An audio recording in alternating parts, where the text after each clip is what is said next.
so proud. Yes, We're floating keep talking. with Allison Barnes running first place. The women are floating right now. Alicia The women are Barnes, floating. yeah. Should have put the two of them together. Yeah, I mean, they ran so Hey guys, the close. women are floating. What do you think about that?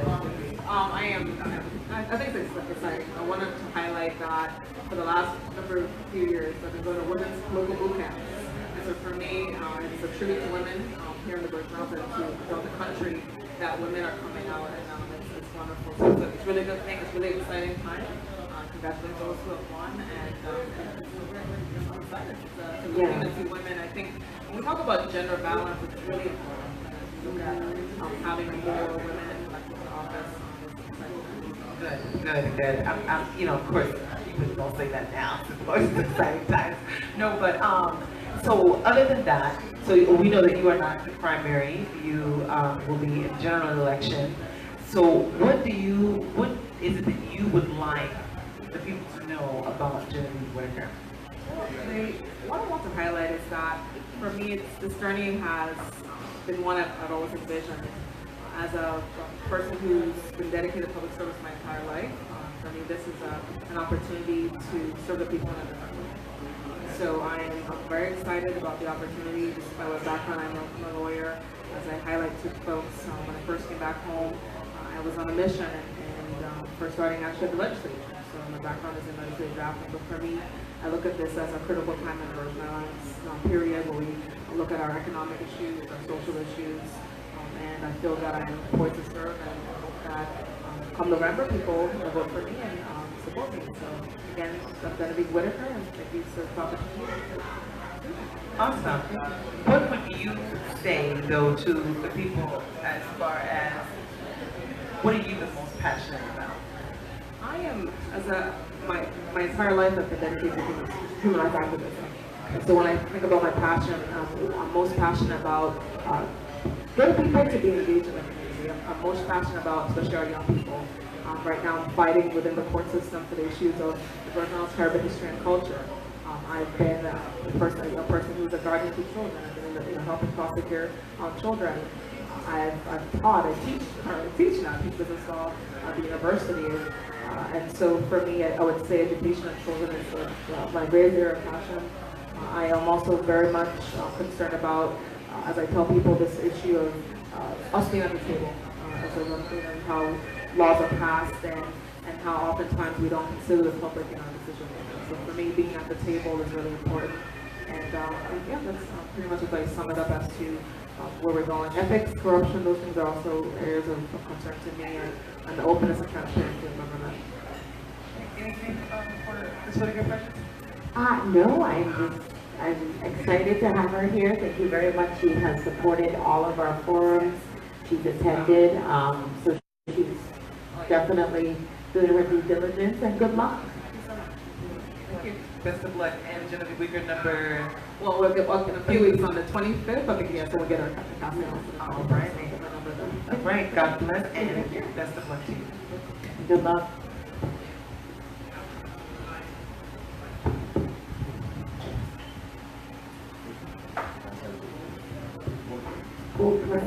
I have Bullpress. He rolled it.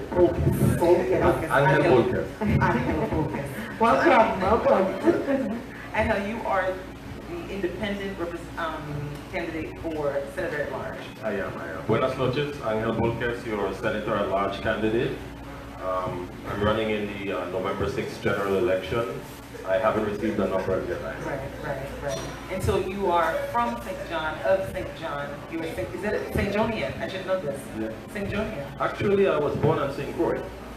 I moved to St. John when I was about 7 years old. Okay. My parents divorced, and my mother, who's originally from St. John, we're 7 generations in at St. John, so we have a lot of family on there, even though it's a small island. But so I'm kind of vested in all islands because I've also worked most of my career on St. Thomas as well. So I think of myself as the epitome of a true Virgin Island. Yes, you are, and that is exactly what a Senator at Large is. Yes. So, what is your background? What do you do on St.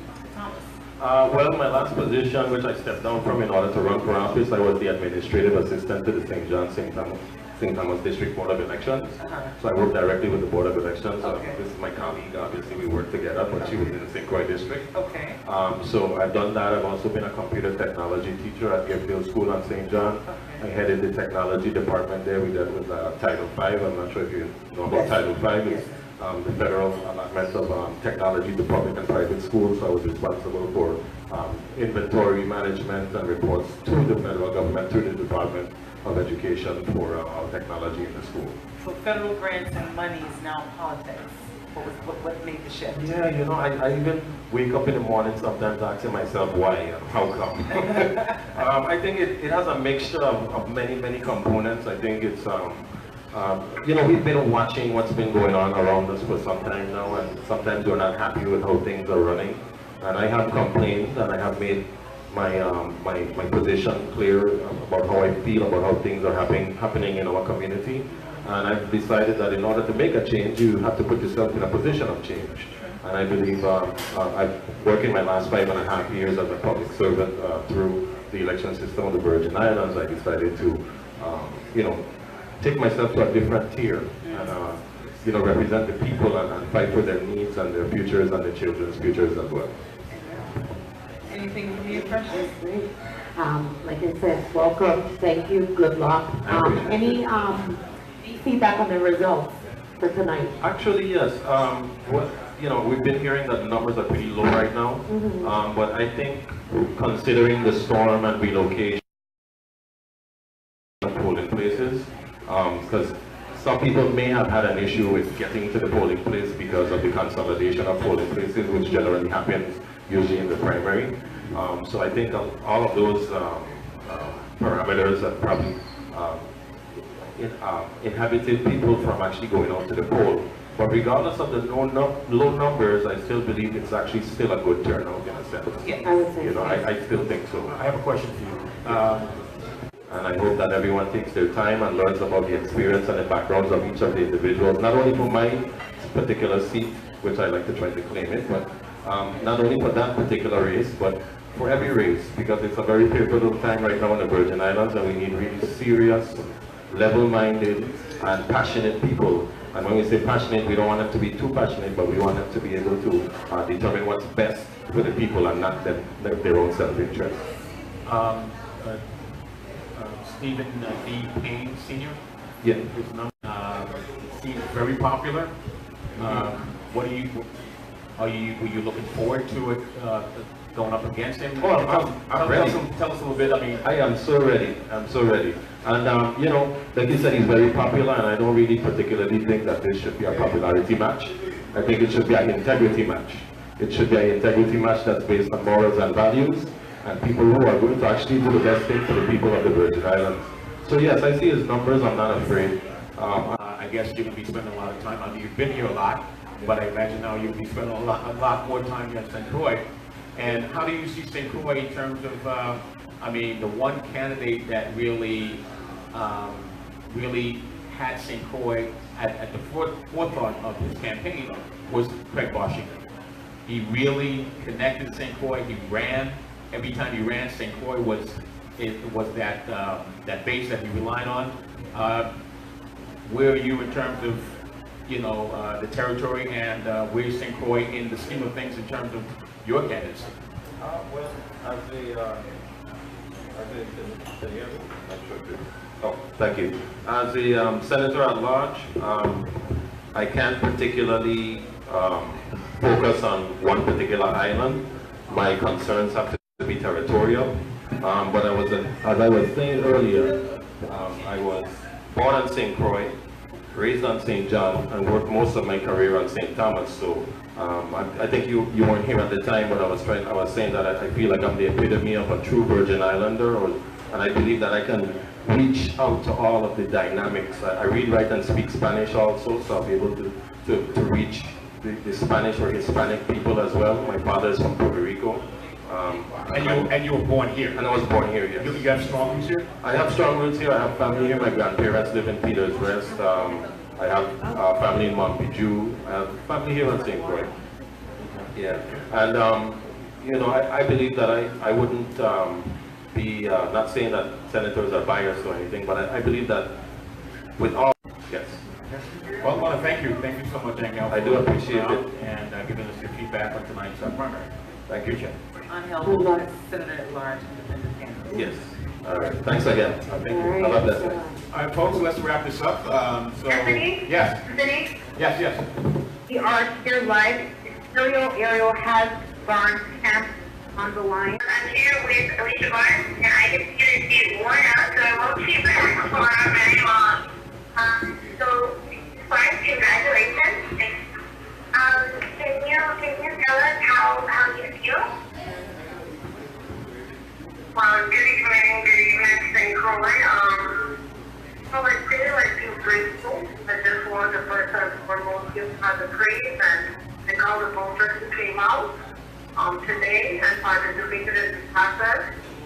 Those who supported me, and I just feel very grateful and appreciative for this. Wonderful.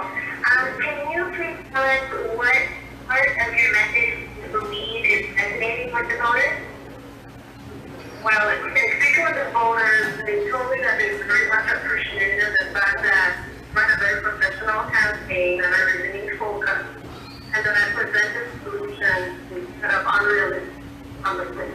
I presented the issues that we are confronted with and provided realistic, and that definitely proved to resonate with the voters. I know you had a really great need in this particular in the background. But do you think that there's anything that you want to change going forward or adjust about how you are presenting yourself or getting out there? Well, definitely no. The general election definitely is a wider field.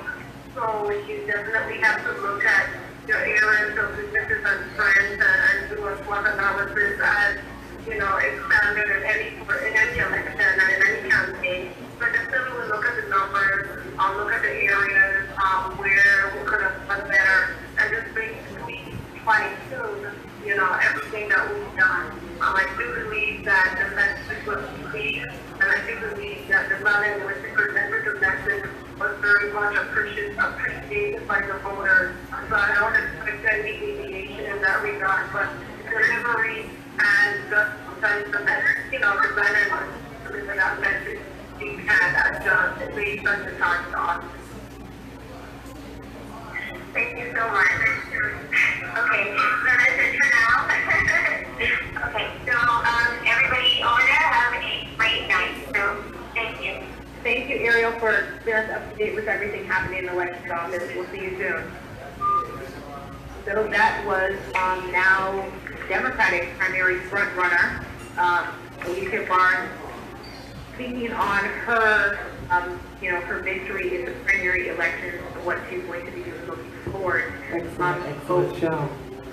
Yeah. As we continue to bring you everything that we have up to date, again, like we said, the final results in next Wednesday, which will include the absentee and provisional ballots. We'll do monitor that last position in both St. Thomas, St. John, and the St. District, where the senatorial race is concerned, because the tight race in the Supreme Court race is something like 18, there's literally 18 votes separating the last two that are in the 7th and 8th place. So this low type race, you can't count anyone else. As of this evening, we have Penta holding the 7th place. Right on his heels in 8th place is former senator or current senator Neville James. And in the St. Thomas St. John district, the 7th place is 7th place position. We want to congratulate all the candidates. Yes. Who ran a pretty admirable race. Some of those who didn't make it really put in a lot of effort. And so I guess now that we're now in the general election, we'll see how things are going to shape up in terms of who the Democrats are going to go up against. And so I want to thank you. I want to thank our audience. Steve Andrews gave some good contribution. Yes. And Hal, what's the last name again? Bogus. And Genevieve Whitaker. Genevieve Whitaker, yes. Steve. So I Okay. just want to thank everyone and congratulations to all of the victors on this evening. And remember that this is a democratic race, so we should be pulling together and supporting one another, those that did not win That's on this important. evening. That's important because Definitely pull together. if the Democrats do not hold A one head, if they don't hold a one-headed unified front, there will be no change. yeah, there'll be no change. Okay. All right. Good night, folks. That's it for us, and I want to thank you so much for tuning into the broadcast again. Special thanks to Chop and Grill Restaurant, Santa Joseph and Smith and Smitty as well. And we will talk. We'll talk soon. Good night. All right, good night. Good evening, everyone. Thank you for being with us here at WSX AM 970 as we have brought you coverage